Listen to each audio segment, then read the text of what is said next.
நோவாவின் பேழை. நோவாவின் தாத்தா மெத்துசெலா 1699 ஆண்டுகள் வாழ்ந்தார். நோவாவின் தகப்பன் பெயர் லாமேத்து. ஆதாமின் 10ஆம் தலைமுறையினரான நோவா. அவர் ஒரு விவசாயி. அவர் தமது 500வது வயதில் சேம், காம், யாபேத் என்ற 3 மகன்களை பெற்றெடுத்தார். உலகம் பாவத்தினால் நிறைந்திருந்ததை கண்ட தேவன் இந்த உலகத்தை அழிக்க வேண்டும் என்று முடிவு செய்து இதை அழிக்க தீர்மானித்து இதிலிருந்து சில மனிதர்களை காப்பாற்ற வேண்டும் என்றும் நோவா ஒரு நேர்மையாளர் என்று கண்டு அவரது குடும்பத்தை தேர்ந்தெடுத்து கப்பல் கட்ட பணித்தார். அந்த கப்பல் தான் நோவா பேழை என்றும் நோவா கப்பல் என்றும் அழைக்கப்படுகின்றது.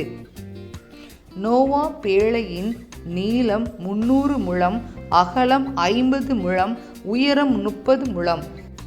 பேழையின் மேல் கூரை 1.5 முழம் வெளியே தாழ்வாக இருக்கும். பேழையின் கதவு ஒரு பக்கமாக அமைந்துள்ளது.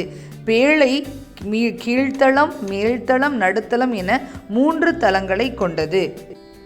தற்போது உள்ள 1300 கண்டெய்னர் பெட்டிகளை அடுக்கி வைக்கும் அளவிற்கு மிகவும் பிரம்மாண்டமாக இருந்ததாக சான்றுகள் கூறுகின்றன. இதை கியூபிட் அளவுகளால் குறிப்பிடுகின்றன. கியூபிட் என்பது லத்தீன் அளவுகள் ஆகும். பேழை செய்யப்பட்ட மரம் கோபார் மரம் என்று சான்றுகள் உள்ளன.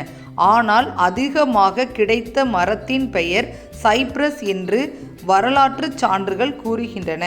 இதற்கென தனி அளவுகள் ஏதும் இல்லாததாலும் ஆனால் இது மிக பிரம்மாண்டமாக அமைக்கப்பட்டிருக்க வேண்டும் என்றும் வரலாற்று நிபுணர்கள் கூறுகின்றனர்.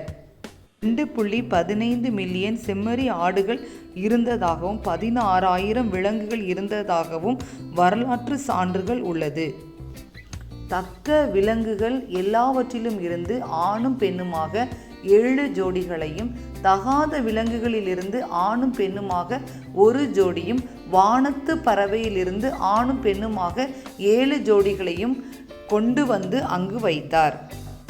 ஆண்டவர் கட்டளையிட்டபடியே நோவா எல்லாவற்றையும் செய்து முடித்தார். 150 நாட்களாக மண்ணுலகில் வெள்ளம் பாய்ந்து பெருகியது. வெள்ளம் முற்றிலுமாக பூமியை நிறைத்திருந்தது. 110 நாட்கள் பேழைக்குள் நோவாவும் அவரது குடும்பமும் தங்கி இருந்தார்கள்.